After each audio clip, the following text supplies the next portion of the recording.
ये कहानी संजय और बबीता की है। 4 दिसंबर 2020 को बबीता और संजय की शादी होने वाली है।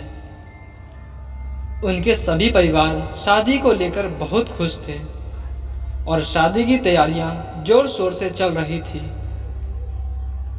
अभी शादी के 5 दिन बाकी थे और उनके परिवार वालों ने अपनी हवेली को ऐसा सजाया था कि सबकी होश उड़ जाए।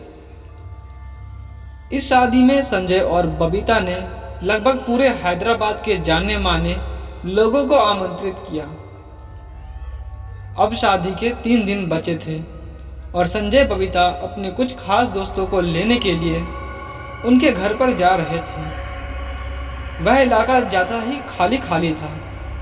वहाँ पर घर कम, जंगल पेड़ पौधे ज़्यादा थे। वह दोनों उसी रास्ते से गुजरते हुए अपने दोस्तों के यहाँ जा रहे थे। तभी अचानक उनकी गाड़ी बंद हो गई।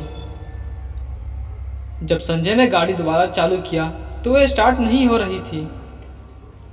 फिर संजय बाहर उतरा और गाड़ी का इंजन चेक किया। संजय गाड़ी का थोड़ा बहुत काम जानता था, इसलिए उसने गाड़ी को ठीक कर लिया और वह दोनों दोबारा चल दिए। अब रात और गहरी होती जा रही थी और उनके दोस्त का घर अभी भी 20 किलोमीटर दूर था।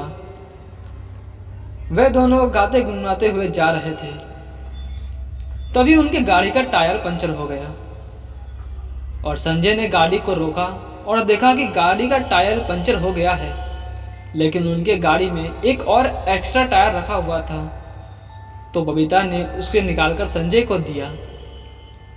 संजय ने लगभग आधे घंटे में टायर चेंज कर लिया था और वह अब दोबारा जाने के लिए तैयार थे। अब तो रात के 9 बज रहे थे और अभी भी 15 किलोमीटर और बाकी है। खैर, वो लोग दोबारा चले। इस बार न जाने कैसे अचानक एक बूढ़ा आदमी उनके सामने आ गया। संजय ने अचानक से गाड़ी की ब्रेक मारी और बबीता का सर लोहे से जा टकराया और वह बेहोश हो गई। फिर बूढ़ा आदमी उनके पास आया और पूछा, क्या हुआ? संजय ने कहा, ये बेहोश हो गई है। तभी उस बूढ़े आदमी ने कहा, तुम ऐसा करो, मेरे घर चलो, मैं एक वैद्य हूँ, तो ये मेरी दवाई से जल्दी ठीक हो जाएगी। संजय बबीता के बेहोश होने की वजह से घबराया हुआ था और वह बिना सोचे समझे बूढ़े आदमी के साथ चला गया। घर पहुंचने के बाद उस बूढ़े आदमी ने कहा, तुम यहाँ मेरा इंतजार करो, मैं अभी दवाई लेकर आता हूँ। ऐसा कहकर वह चला गया, लेकिन काफ़ी देर हो चुकी थी और वह अभी तक नहीं आया था। संजय ने उस बूढ़े आदमी को आवाज़ लगाई, लेकिन वहाँ से एक औरत बाहर आई। जब संजय ने पूछा, अंकल कहाँ है? उस औरत ने कहा, कौन अंकल? फिर उसने कहा, पहले ये बताओ तुम अंदर कैसे आए? तो उसने सारी बातें बताई। तो वह औरत समझ चुकी थी कि ये जरूर वैद्य अंकल होंगे। संजय ने कहा, हाँ वो वैद्य ही थे। फिर जो उस औरत ने बताया उसे सुनकर संजय की आंखें खुले की खुली रह गईं। उसने बताया कि वैद्य अंकल की कई साल पहले ही मौत हो चुकी है, लेकिन उनकी आत्मा अभी भी यहीं पर रहती है और दूसरों की मदद करती है।